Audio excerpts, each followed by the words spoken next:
கண்மணியும் ஒண்ணு சேர்ந்து அந்த வெண்ணிலாவுக்கு தக்க பதிலடி குடுக்கணும் அப்படின்னு யாரெல்லாம் நினைக்கிறீங்களோ, இந்த வீடியோவுக்கு ஒரு லைக் போட்டுருங்க.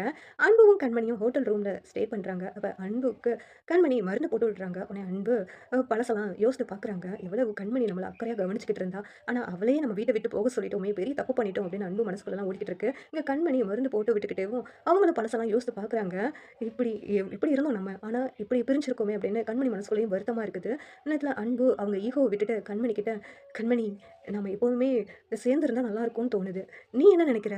நம்ம பிரிஞ்சிருக்கவே கூடாது." அப்படின்னு சொல்லிட்டு அன்பு சொல்றாங்க. உடனே கண்மணி, "நான் ஒண்ணும் உங்க வீட்ட விட்டு போறேன்னு சொல்லலையே. நீங்க தானே உங்க வீட்ட விட்டு என்ன போக சொல்லி அனுப்புனீங்க." அப்படின்னு கண்மணி சொல்றாங்க. உடனே அன்பு, "நான் போக சொன்னா நீ உடனே போயிடுவியா? ஏன் கண்மணி? எனக்கு புரிய வச்சிருந்திருக்க வேண்டியது தானே. உன் மேல தப்பில்லன்னு சொல்லிட்டு. ஆனா நீ எதுக்கு நான் சொன்னதும் வீட்ட விட்டு போன? நீ போனதும் என்ன விட்டு எல்லாமே போயிடுச்சு கண்மணி. உன்ன போயிருக்க சொல்லியிருக்கவே கூடாது." அப்படின்னு அன்பு சொல்லிக்கிட்டு இருக்காங்க. நேரத்துல கண்மணி, "நடந்ததெல்லாம் நடந்துச்சு. அத மாத்தவா முடியும்?" அப்படின்னு சொல்லிட்டு கண்மணியும் வருத்தப்பட்டுட்டு இருக்காங்க.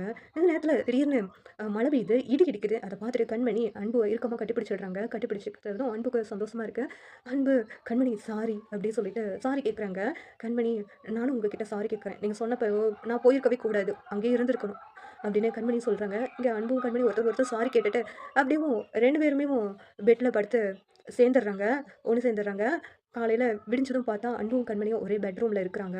அத பார்த்துட்டு அன்பு இருந்துகிட்டு, "கண்மணி, இனிமேலு நான் உன்ன போகவே சொல்ல மாட்டேன். நீ எப்பவே என் கூடவே இரு." அப்படி சொல்லி சொல்றாங்க. உடனே கண்மணி, "அன்பு இப்ப அது முடிவெடுக்க முடியாது. ஏன்னா ஜீவா கிட்ட நம்ம ஹஸ்பண்ட் அண்ட் ஒய்ஃப்ன்னு இன்னும் சொல்லவே இல்ல. ஜீவா கிட்ட எப்படியாவது நம்ம ஹஸ்பண்ட் அண்ட் ஒய்ஃப்ன்னு சொல்லி ஆகணும்.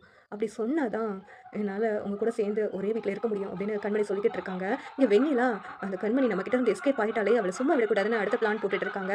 இந்த சீரியல் எப்படி இருந்து நல்லா இருக்கும்னு நீங்க நினைக்கிறீங்கன்னு கமெண்ட் பண்ணுங்க. இந்த வீடியோ பிடிச்சிருந்தா லைக் பண்ணுங்க, ஷேர் பண்ணுங்க, சப்ஸ்கிரைப் பண்ணுங்க. Thank you.